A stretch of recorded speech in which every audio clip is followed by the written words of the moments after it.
De quelle manière répartir les droits d'auteur lorsqu'on travaille en collaboration avec un auteur ou un compositeur sur un titre? Et surtout, de quelle manière le faire quand on est plusieurs dans la même catégorie, c'est-à-dire quand on est 2 ou 3 auteurs sur un même texte? Est-ce que celui qui a le plus écrit prend le plus de points?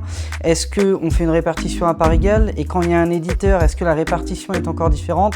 On va répondre à toutes ces questions dans cette nouvelle vidéo. Bonjour à tous, bienvenue dans cette vidéo. Je m'appelle Tariq, je suis producteur, éditeur et artiste à succès, plusieurs fois certifié disque d'or et de platine.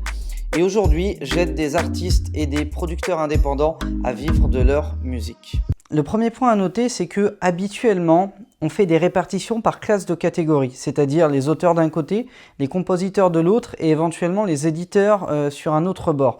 Et quand on a par exemple des auteurs et des compositeurs, la répartition de base fait 50% pour les auteurs, 50% pour les compositeurs. Après, ce qui se passe en interne dans chaque catégorie, c'est-à-dire s'il y a 2, 3 ou 5 compositeurs d'un côté, un auteur de l'autre, ça va se discuter en interne et on va en parler juste après dans cette vidéo. Mais retenez bien que 50% vont à ou aux auteurs, 50% à ou aux compositeurs. Si jamais il y a un éditeur dans le mix, c'est-à-dire qu'on n'est plus sur une œuvre inédite, mais on est sur une œuvre éditée. À ce moment-là, l'éditeur prend 50%, les auteurs d'un côté 25% et le ou les compositeurs 25%. Donc on a encore une répartition à part égale entre auteurs et compositeurs. Maintenant, ça c'est très simple. Les problèmes, c'est quand, premier cas de figure, on est plusieurs auteurs ou plusieurs compositeurs sur le même morceau. À ce moment-là, il y a beaucoup de conflits parce que si par exemple j'amène un morceau où j'ai écrit le refrain et les autres, tu comprends, ils ont écrit qu'un petit couplet ou qu'un pont ou une intro, voilà, c'est normal que j'ai plus de points parce que le refrain, c'est la colonne vertébrale du titre. Ça, c'est un problème qu'on retrouve très fréquemment. Chez les compositeurs, c'est exactement la même chose. Quand par exemple j'amène une prod et qu'elle est presque finie et que d'un autre côté, un compositeur va rajouter peut-être une mélodie, un petit synthé ou rejouer des drum kits ou des choses comme ça, à ce moment-là, voilà, il y a également un conflit puisque j'arrive en disant j'ai pratiquement fait 100% du titre. C'est pas normal que je partage à 50-50 avec un gars qui a pris le gros de mes idées et qui a juste modifié 2-3 points. Et pourtant, la loi dit que si. La loi dit que dès qu'une personne intervient sur un morceau, elle peut prétendre à être co-auteur ou co-compositeur. Donc ça, c'est le premier gros problème qu'on rencontre. Le deuxième gros problème qu'on rencontre, c'est quand je suis beatmaker, je travaille avec un auteur, artiste, interprète également, et qu'il crée une mélodie vocale. Ce qui va se passer, c'est que, donc admettons, on est une prod piano avec un beat dessus. Si je crée une mélodie vocale dessus, en plus de mon texte, à ce moment-là, je vais avoir d'une part déjà de base 50% en tant qu'auteur, mais sur les 50% du compositeur, puisque j'ai créé la mélodie vocale du morceau, eh bien, je vais pouvoir prétendre à toucher la moitié des droits de composition, c'est-à-dire 25%. Et là, le beatmaker, il fait la gueule parce qu'il se dit « Attends, j'amène une prod de malade, cette prod-là, elle inspire l'artiste, il est capable de chanter et d'écrire dessus grâce à mes idées, et maintenant, au final, sur 100%, il me reste 25% et lui à 75%. » Du coup, ça crée, encore une fois, des conflits. Et le troisième gros point de conflit qu'on retrouve, c'est quand il y a des éditeurs. Je vais par exemple, je suis DJ producteur, je travaille avec une chanteuse, interprète, elle écrit également son texte, donc c'est normal, j'ai prévu dans ma tête qu'elle ait ses parts d'auteur dessus. Et puis, au moment où on a fini le titre, elle me dit « Putain, c'est un tube, c'est une dinguerie, d'ailleurs, il faudrait que tu vois avec mon éditeur pour les contrats. » Et là, aïe, parce que moi j'ai investi de l'argent sur le morceau, j'ai déjà lancé un clip, voilà, il n'y a plus qu'à aller au bout du truc. Et finalement, ça m'a peut-être coûté 10 000 ou 15 000 euros. Et là, je me retrouve à devoir splitter, à partager mes droits d'édition avec un éditeur qui finalement n'a pas investi un centime sur le projet. Donc là, encore une fois, il y a un conflit. Pourquoi? Parce que fallait me le dire avant, parce que moi, j'ai déjà dealé le titre avec un autre éditeur en pensant que tu n'avais pas d'éditeur, puisque tu ne me l'as pas dit, etc., etc. Donc voilà les trois plus gros cas de conflit qu'on retrouve sur des répartitions entre auteurs et compositeurs. Et maintenant, je vais vous expliquer de quelle manière éviter ce genre de problème. Pour les trois problèmes, le mot à retenir de cette vidéo, c'est clarification. Je répète, clarification. Plus vous allez clarifier dès le départ ce que vous voulez faire et ce que vous êtes prêt à investir pour que ça se fasse, moins vous aurez de problèmes. Je répète, plus vous allez clarifier dès le départ les choses, moins vous aurez de problèmes. Je reprends le premier exemple, c'est-à-dire que je suis auteur, j'arrive avec un texte et puis je bosse avec un co-auteur et je vais lui demander de retravailler un petit peu mon texte. avant même de le faire, il faut que je clarifie les choses. C'est-à-dire qu'il faut que j'arrive en lui disant « Écoute, c'est mon texte, c'est moi l'auteur, je te demande un coup de main à titre gracieux. Est-ce que tu es OK pour le faire ?» Ou alors « C'est mon texte, je suis le seul auteur, j'ai 25% des points dessus, je te demande d'intervenir dessus. Quoi que tu fasses, que tu le modifies sur 2 mots ou sur 2 paragraphes complets, je te donnerai que 5% des points dessus. Est-ce que tu es d'accord ?» À partir de ce moment-là, au moins c'est clair. La personne en face, soit elle est OK pour le faire parce que le deal lui convient, soit elle a l'impression que vous le prenez pour un con, elle ne va pas le faire. Mais au moins c'est clair. Il n'y a pas de faux semblant, il n'y a pas d'hésitation, il n'y a pas de trouble. On bégayera pas quand le morceau sera fini. Pourquoi? Parce que, ah merde, putain, finalement c'est un tube. Finalement, il y a une maison de disques qui a mis un gros billet dessus, donc en fait, je veux pas 5%, j'en veux 15%, etc., etc. Tant que ça a été clair dès le départ, ça règle tous les problèmes. Idem, tu es beatmaker, tu amènes une prod à un gars qui s'apprête à travailler dessus. Ça, c'est le deuxième cas, deuxième forme de problème qu'on rencontre le plus souvent. Moi, quand je vends des prods, par exemple, j'amène une prod, je clarifie direct. Le gars me dit, c'est bon, je veux la prod, je la valide, je veux la bosser pour mon projet. Je vais immédiatement lui dire, ok, elle est pour toi, mais avant que tu commences à travailler dessus, voilà mes conditions. Donc le cachet, il y en a pas, ça après c'est une autre affaire. Mais par contre, je suis seul compositeur dessus, j'ai 25% des points dessus, j'ai une société d'édition qui, elle, va prendre 25% des points en qualité d'éditeur. Donc peu importe ce qui se passe sur le morceau, on aura au moins ça. Est-ce que tu es d'accord avec ça?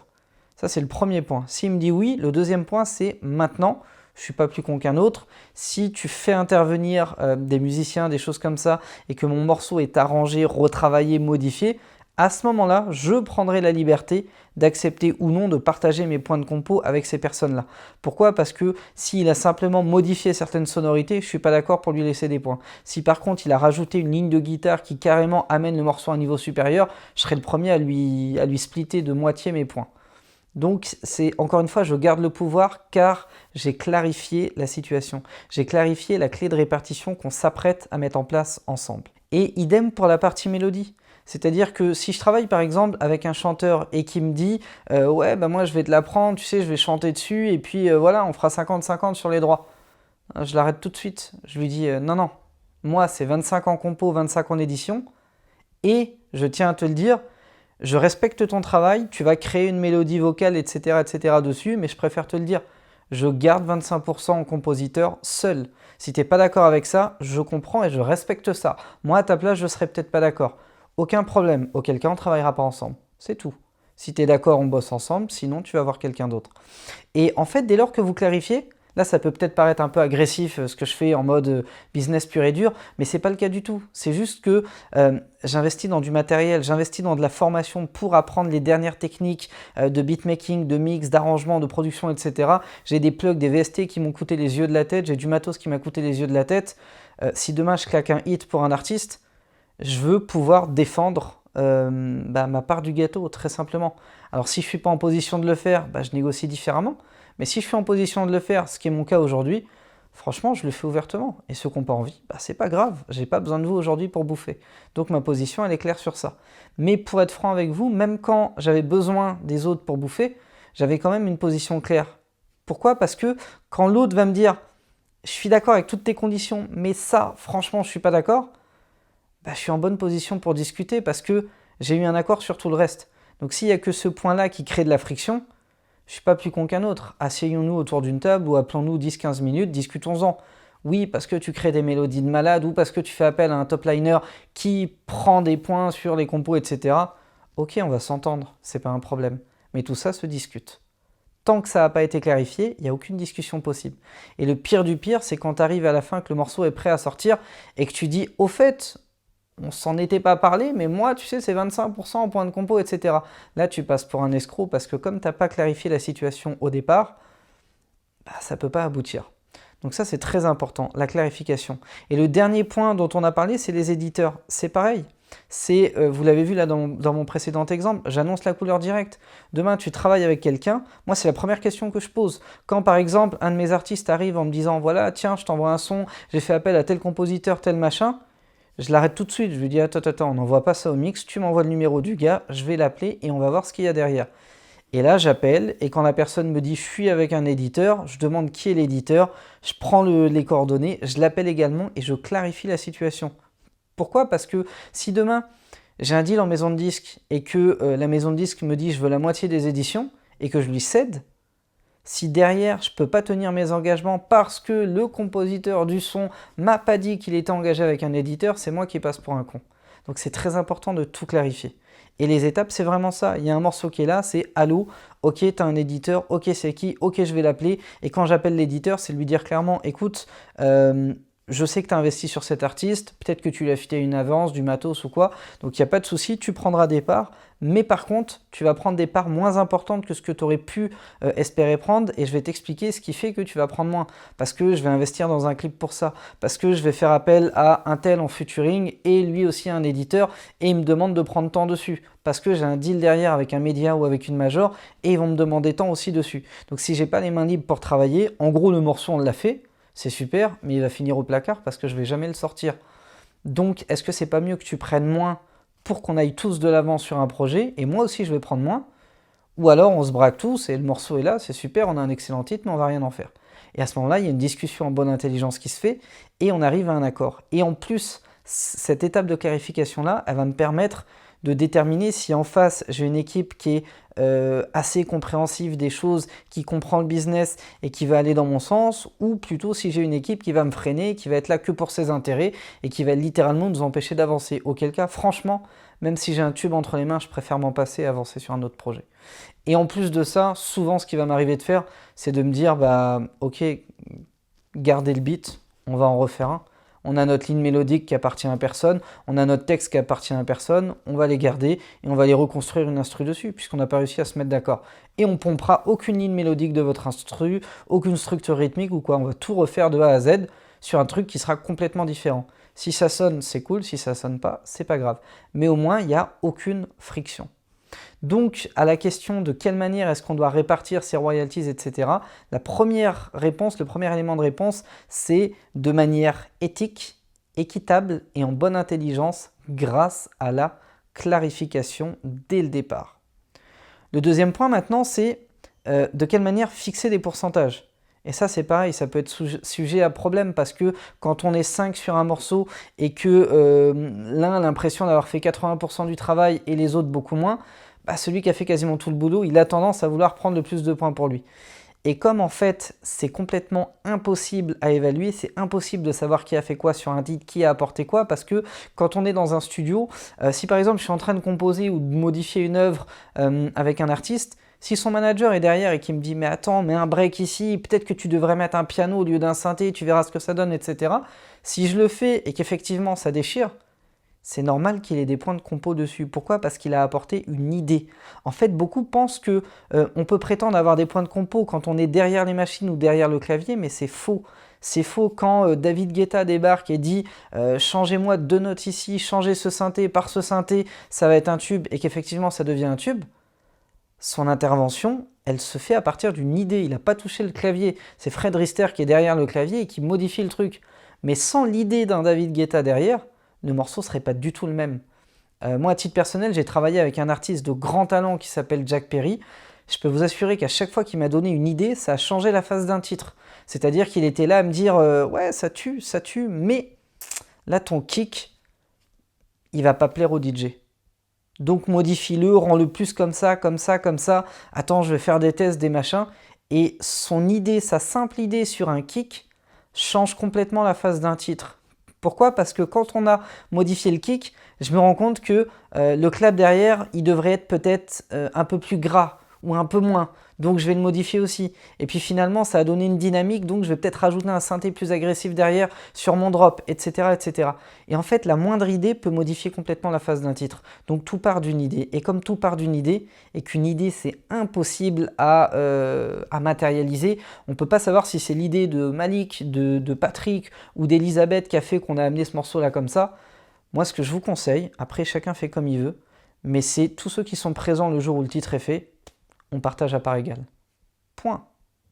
Et je fais ni plus ni moins. C'est-à-dire qu'on est 3 dans le studio, on partage en 3. On est 8, on partage en 8. Même si un tel a écrit plus que l'autre, même si l'artiste est venu avec son texte, mais machin, mais parce qu'un tel a juste dit, tu sais, dans le refrain, au lieu de dire nanani nanana, tu devrais juste dire nanani na. Et bien si l'artiste l'a validé, c'est qu'il a accepté l'idée. Et comme il a accepté l'idée, il a changé la phase de son titre. Et pour 2 ou 3 détails parfois, ben un titre va passer de juste très bon A, excellentissime au point d'en devenir un tube. Donc pour pas trop radoter, je vais répéter de manière synthétique. 1. Il faut clarifier la clé de répartition qu'on va mettre en place ensemble et le rôle de chacun dans une collaboration. Et 2. Vous prenez pas la tête sur les pourcentages. Vous prenez vraiment pas la tête.